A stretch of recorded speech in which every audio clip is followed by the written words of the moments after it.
Hi, and welcome to 15 Minutes of Fame. I'm Geoffrey Driscoll. And I'm Jim Kerr. Well, Jim, it's our election special this week. Yes, it is. I've been excited for this election. Absolutely. We were going to call it Canada Votes, but apparently that's already been taken. Yeah, I saw that somewhere. Yeah. So let's look at the preliminary numbers here. Right, a lot of interesting points. Wait. It's over? But what do we... I wasn't expecting the final numbers for at least a couple hours. At least a couple hours. I don't know what we're going to do. We can talk about... Wait. Was it last Monday? Oh, it was last Monday. Oh, my goodness. Unbelievable. Yeah. That's right here. That's right here. Yeah. All right. Well, I guess let's talk about sports. But that's very embarrassing. It is a little embarrassing. Stephen Harper. We can still talk about Stephen Harper. I mean, he was elected after talking on TSN Radio. That's what he did on the Monday. That's talking on TSN Radio. When's the next election? A couple of years, I guess 4 years. Well, that gives us some time. Gives us some time to get on TSN Radio. Jim and Jeff for Prime Minister, 2000 and later whatever it is. Whatever it is, exactly. So let's start on the ice for real here, Jim. Another crushing loss for the Washington Capitals this past week. I mean, they were swept by the Tampa Bay Lightning. What the heck happened there?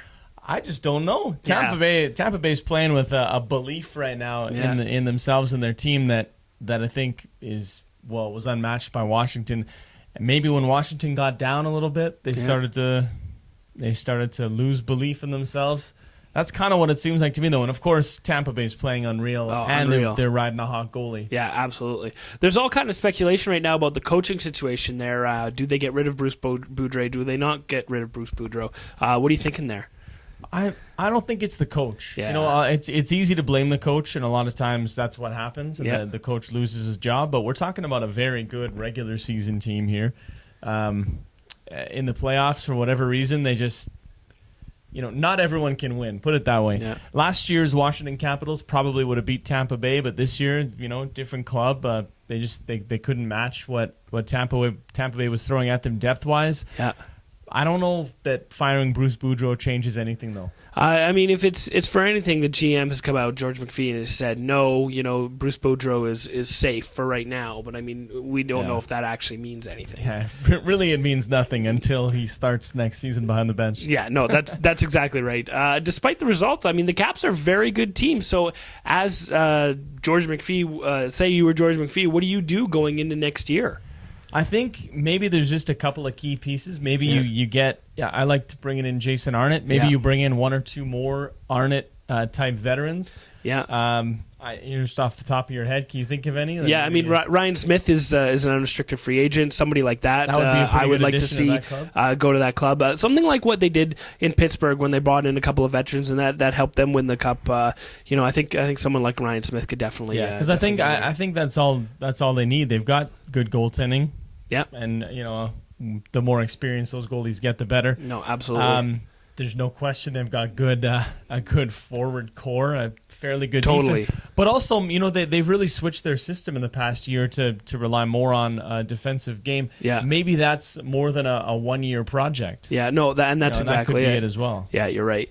How good is Dwayne Rollison playing right now?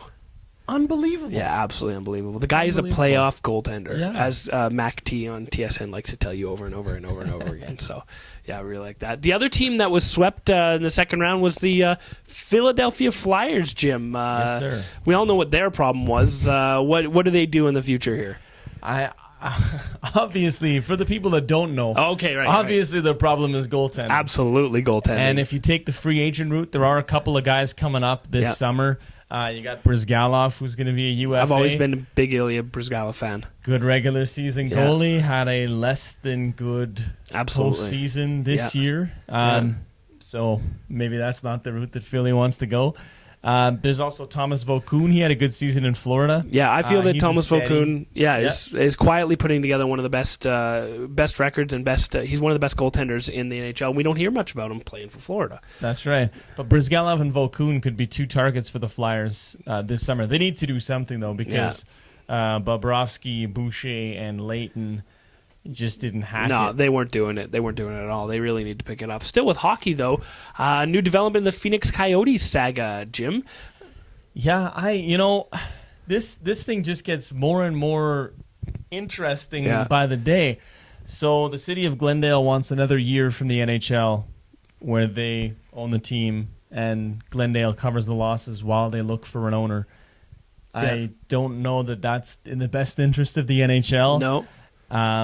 But that's a good sign that it's not really happening with Mr. Matthew Holsizer. Yeah.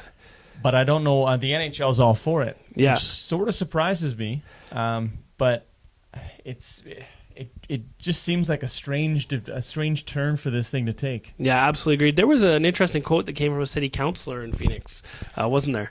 Yeah, he brought Jim Balsilli's name back into the mix. Yeah. He basically said, let's see what he has to offer. If he keeps the team here for 10 years, I don't care what he does with it afterwards. And that's a very different line than we're hearing in the past year. Absolutely. And I guess, what are we going to tell the people of Winnipeg and the people of Quebec City? Just keep holding on, Wow. keep holding out hope? Who knows? Don't stop. Exactly. Hopefully something will happen. Yeah, maybe a team will take a journey to your locale. Very nice. I like that. There's always good. Atlanta. Yeah, there's always Atlanta. Yeah, Atlanta could come too. Or any other. There seems to be a handful of teams in trouble right now. Yeah. Luckily, the NFL and the NBA and possibly the MLB are going into lockouts here pretty quick. So, the NHL can only succeed, really. That's right. We're going to go into the GABBYs now. These are the good and bad by you. We take the best and the worst of the world of sport, and we bring it to you. So on the good side here, Jim, Minnesota Twins lefty Francisco Liriano threw the first no-hitter of the MLB season on Tuesday in his first career complete game. The crazy part is that he only got 2 strikeouts in his no-hitter. That is not a lot. No, exactly. And following that, Justin Verlander threw a no-hitter on a 9-0 beatdown of the Blue Jays. So what do you think about that? And he only had 4 strikeouts. He only had 4 strikeouts. Those are 2 very team no-hitters right there. Yeah, absolutely. The other one was a 1-0 defensive gem, which was really interesting. And I believe Verlander was a walk away from a perfect game, too. Yeah, which is absolutely crazy. But, 4 strikeouts and 2 strikeouts, that's his second career no-hitter, which is pretty damn good. But year of the pitcher 2.0. Yes, that's what I was thinking. I've seen that headline a few times already. What I was thinking, still on the good side, Tim Thomas turned in maybe the performance of the playoffs so far on Monday with a 52-save win. Oh, wow. Over the Philadelphia Flyers, 3-2 in overtime. He is just having an outstanding season overall, but he's turning in another very good playoffs as well. We already mentioned it, Dwayne Rollison playing outstanding. But here's what I was kind of thinking. With Marc-Andre Bergeron scoring the other day, forgot he was on the team. Oh, God. If they make the final and Marc-Andre Bergeron throws someone into Dwayne Rollison, wow. Listen, that better not happen again. For me, Marc-Andre Bergeron just doesn't play. The whole series. I don't care how valuable he's been. I don't care. He just doesn't play. If he even looks over at Dwayne Rollison the wrong way. And with Mac T on the panel on TSN, they've shown it a few times. Yeah, absolutely. Tim Thomas, I'm loving right now. I think he's absolutely amazing. He's going to win the Vezina, I think. And if he keeps playing this way and they win the Cup, maybe he's looking at the Conn Smythe as well for me. So we're going to move on. The Bulls star Derrick Rose becomes the NBA's youngest ever MVP at the age of 22 years old, which means that I am no longer eligible for the MVP of the NBA, which is really too bad. He joins Michael Jordan as the only Bulls player ever to win the trophy, which is nice to see the award change hands there. I like that. Also, Blake Griffin, who I absolutely love, I think he's absolutely amazing, is the Rookie of the Year. That guy's out of this world. Jim, did you see Norm Macdonald ask him if he's worried, because there's a curse on it because nobody's ever repeated as Rookie of the Year, and if Blake can do it? He took it in stride. I wonder what the average age of the MVP for the last 5 years is. Like 20? Yeah, no kidding. 23? just young. Do old guys ever win MVPs anymore? No kidding. That's sad. I like to see it, though. The guy was out of this world. Plays lights out this year. And he had 44 points to end the week. Yeah, absolutely. So that's an MVP-like performance. No, I like it. On it. the bad side of things, a week after winning the NBA Citizenship Award, Ron Artest suspended for a game for giving a Dallas Mavericks player the straight arm in the final 30 seconds of a Lakers loss. Really? Guy's got a little bit of a temper, Jim. A little bit of a temper. I think it wasn't as bad as it looked because he collided with a teammate at the time, but he also had the arm out. And I mean, he basically clotheslined the guy. No, absolutely. I like Ron Artest. I like the way he plays. I think he's a great addition to that team. But you're right. A week after getting the citizenship award, was perfect. The timing was absolutely perfect. At least perfect for us. So thank you, Ron Artest. Thanks, Ron. Yeah, I appreciate that.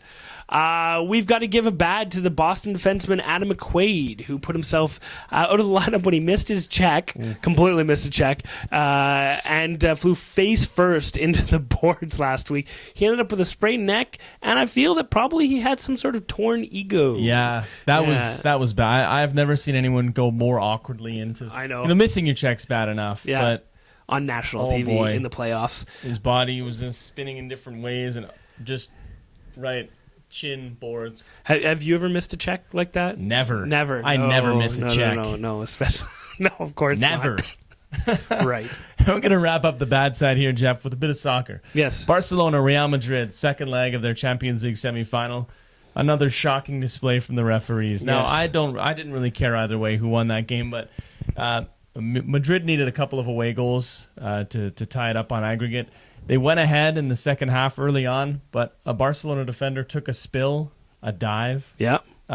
As it was going in, the ref gave a free kick the other way. Right. Barcelona went up the field, scored. They ended up winning the game. And, just the thing that takes away from the Barcelona win was the theatrics. Oh, yeah. It was... The diving, it's too much for me. I can't watch it. They look like the Vancouver Canucks out there. Oh, the badge of the Vancouver Canucks. Canada's only team, Jim. Unbelievable. There it is. No, I agree. I think there's got to be some sort of reform because I don't know. I've only been watching soccer pretty good for a couple of years now, but it seems like this year is worse than normal. They just got to start calling it, handing out the cards. Oh, yeah, absolutely. If they brought in discipline after the fact, that might be an answer. Yeah. We're going to move on to quick hits now. So Andre Ethier extends his history to 30 games, the first player in 2 years to do it. Then, of course, he couldn't finish it. Unfortunately, but that's okay. Will anyone get close to Jolton Joe DiMaggio, Jim? I don't think so. 50-some games, that is just ridiculous. Absolutely ridiculous. Yeah, there's no way that's going to happen. Maybe if they start dunking their donuts. That's right. That might be the only way. Little Seinfeld reference for you there, folks. What? Manny Pacquiao wins a lopsided fight with Mosley this weekend. Kersey, does this set up a super fight between Pacquiao and Mayweather? Now, you'd think it would. Yeah. But it seems like Mayweather doesn't want to fight Manny Pacquiao. No matter what, there'll be an excuse regardless of how many fights he wins, how many guys that he's beat that he also beats. Yeah. But and also Manny Pacquiao, if it takes too long for that fight to come about, I mean, he's got other things going in his life. He's a congressman. I know.